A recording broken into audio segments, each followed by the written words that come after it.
That thing I just showed you in the ground there, beside the Riverside Museum,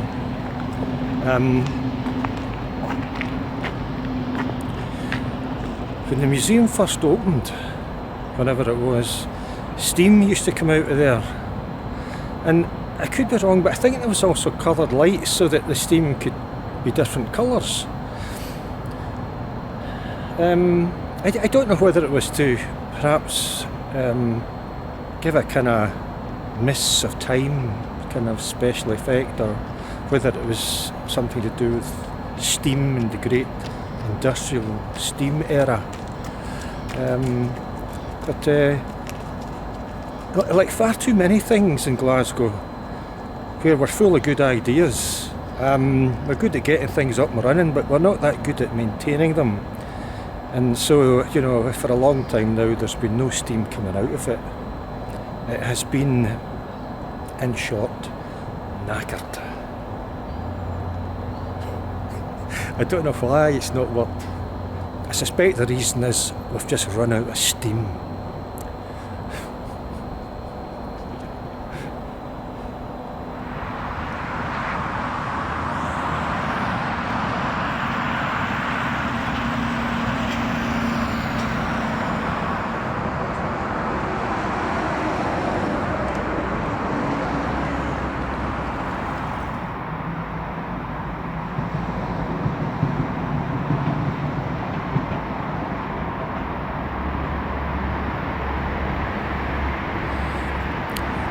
When I was a wee boy, we used to play in and around the docks by the River Clyde. And this is right beside the clock tower of what is now the Clydeside Distillery. And I remember there was once a ship parked or berthed just right there. And there was 3 of us kids, and we went on this boat, which was great fun. But we obviously shouldn't have done. And as I said in a previous video when I was looking at Govan, the police stood up and you know, advised us that we shouldn't be on the boat, so got off, which we did. I love ships and boats and rivers and the water. I don't know, I'm not entirely sure why, other than perhaps that, you know, I grew up by it all. And my dad used to work in the shipyards. But there is something just really attractive or exciting about going on a boat and being taken somewhere on the water. I think that's why trips down the River Clyde have always been very popular, more so in the past, not so much these days, or to a lesser extent these days. The only trip down the water you can take these days is on the paddle steamer Waverley, which quite recently crashed into Arden at Brodick Pier, I think it was. So it's out of action for a while. But yeah, there was just something really exciting. When you go on a boat, you're really going somewhere. Okay, on a bus or a train, it's also a bit of an adventure, but when you're on a boat or a ship, you're really going somewhere. And I think that's also why I somehow miss or hate to see the loss of small ferries. On many occasions, ferries have disappeared when bridges have been built. The bridges at Queensferry, for example, and just in lots of places. We're going to build a bridge soon just near the Riverside Museum, and the wee ferry that runs there in the summertime will have had its day. Very sad, you know. As I say, I love ferries and boats and the excitement of going on a voyage of discovery on water.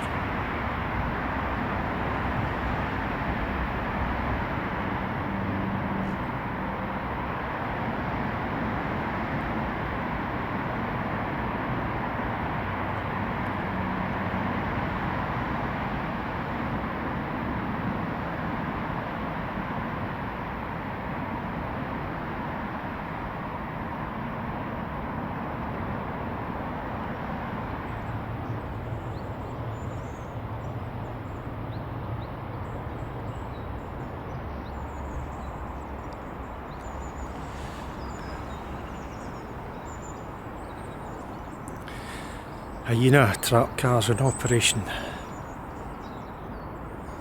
Yeah.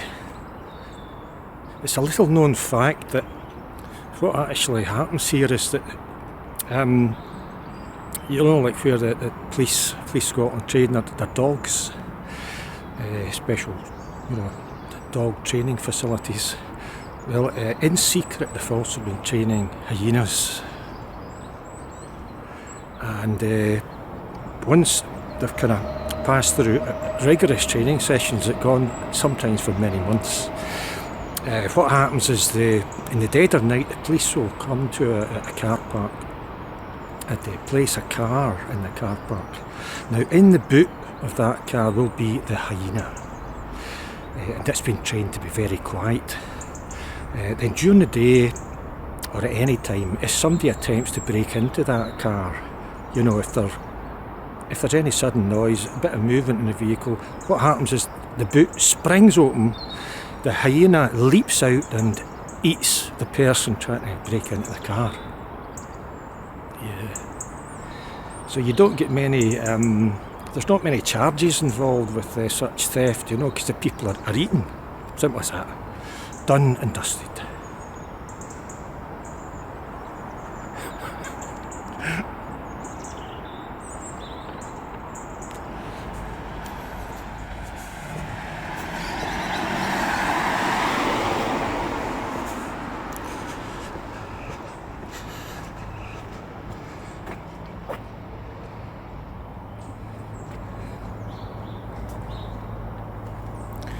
One of Glasgow's many discarded mattresses there. Glasgow's something of a mecca for discarded mattresses. I've seen some discarded where they've still got a clear cellophane wrapper on them, as if the person who was using the mattress hadn't removed the outer cellophane wrapper, which must have been a sweaty sleeping experience. Or else they've kept the wrapper so that in the event that they threw it out, they would still have the wrapper to cover it up again. I'm not entirely sure what the story is with that. But to be honest, I have seen some discarded mattresses that are better than the one I've got in my own bed. And I have found myself occasionally thinking, could I drag this mattress home? which probably isn't a good idea.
It's lovely.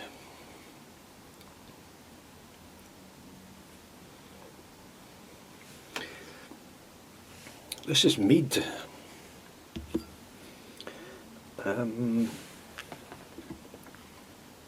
Made by the Rookery. This is Spruce mead, in fact. 17% volume.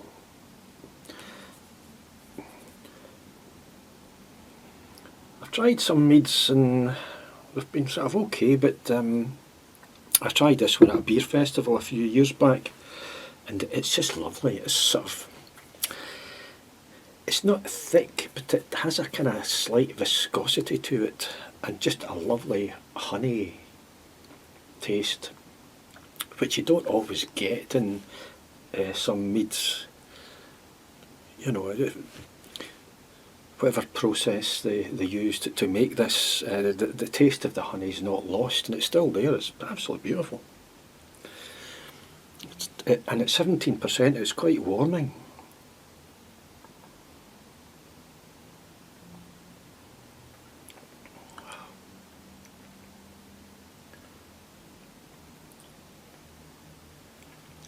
So it's Christmas Eve.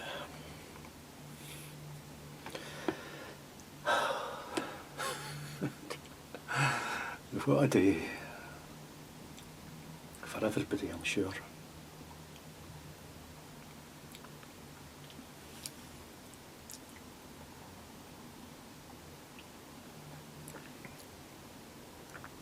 As one of the news presenters on the television said the other night,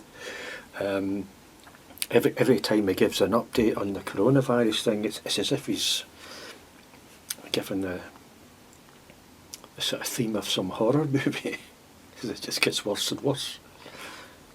You know, we've got this new variant of COVID that's more easily spread, and then just in the last day or two there's another variant from Russia.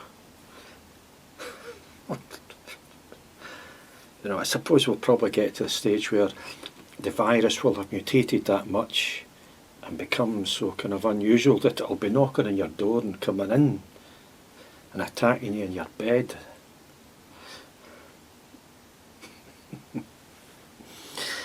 But all hope is not gone.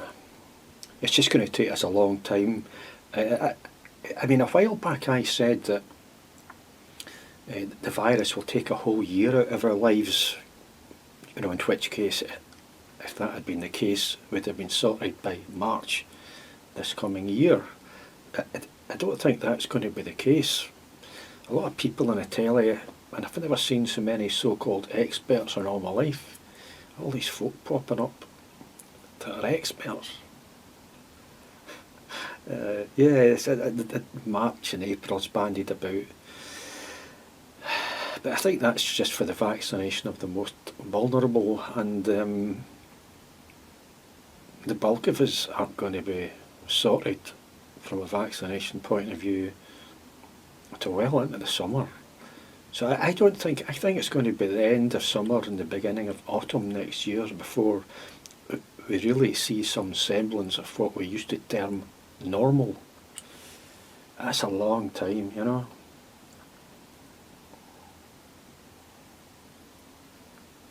I'm getting sick of the sight of Partick, sick of the sight of Victoria Park. I don't know when the travel restrictions will be lifted, but that's what I need. That's what we all need, you know. I've got a sore foot just now. Don't know what's going on. It's almost causing me to hobble a little bit after I've been out for a bit. After I've been out walking for a while. And it doesn't look as if it's going away, whatever it is. It's probably just another facet of old age. Something to look forward to when you get here.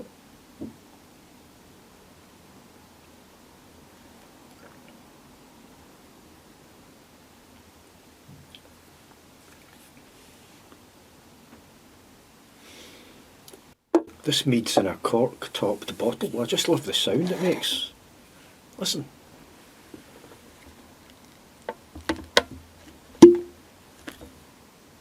Isn't that a lovely sound? I'll do it again.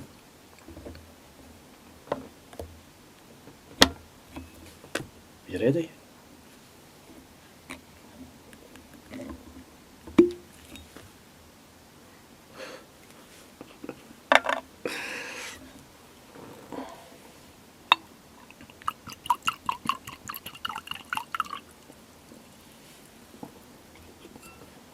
When I was out buying this and other things there's queues all over the place.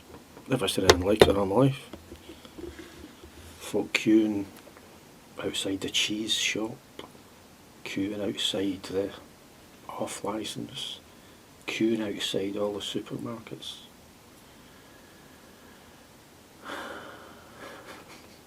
How did we get here? What happened? And I had a run-in with a guy in a public toilet today. He was a guy in charge of the toilet. He would clean it and look after it. And he was employed by the council to look after that public toilet.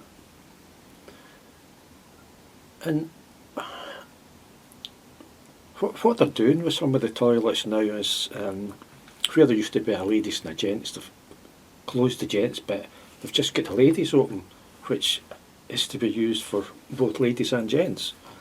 Why they're doing that, I'm not entirely sure. And as I passed by, I thought, is it open? Is it open? Because I've spent far too much of this pandemic needing a pee when I'm out and about, desperately looking for a toilet, you know.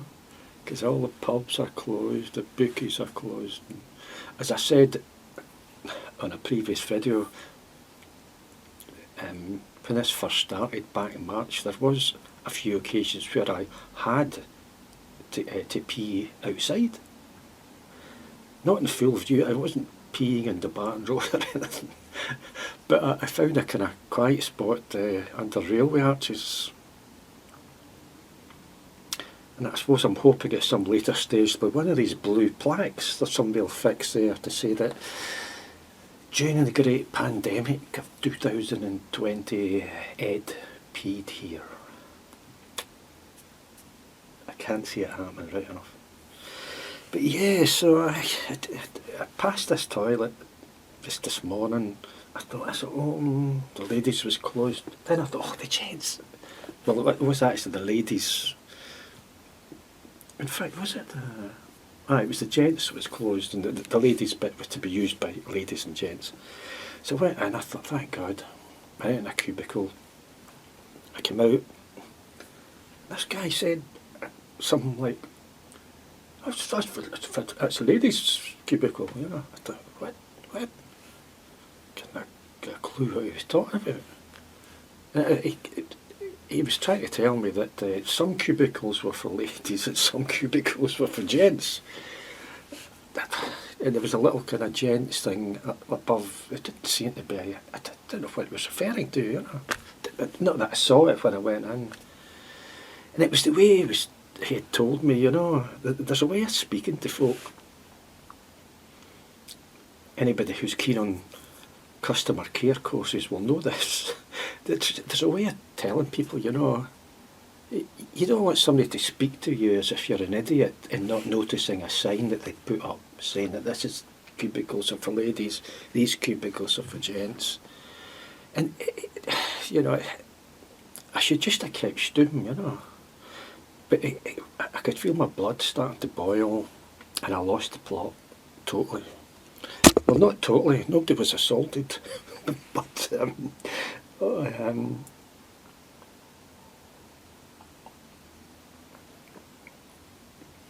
I just used a lot of bad language, you know. Disgraceful, really.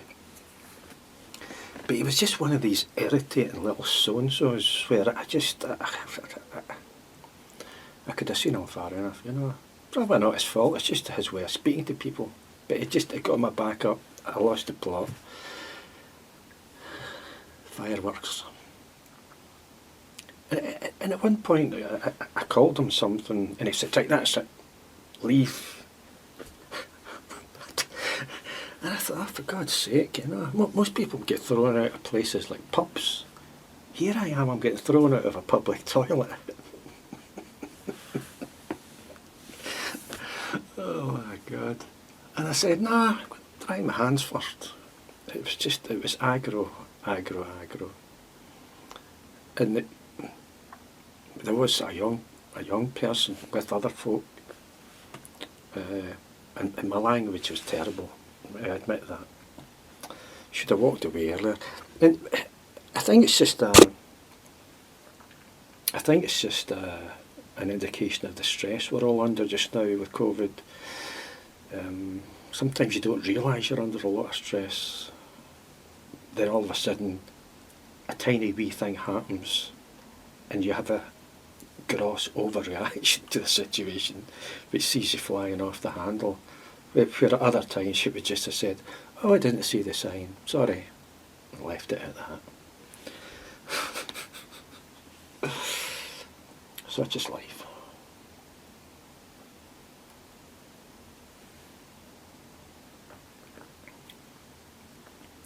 This is lovely, absolutely lovely. I've not tried the Spruce mead. I think I've tried their basic, I'm not sure what it's called, but just a kind of basic mead without any additional flavours like Spruce or whatever. But they didn't have that, so I've got this. It's very nice.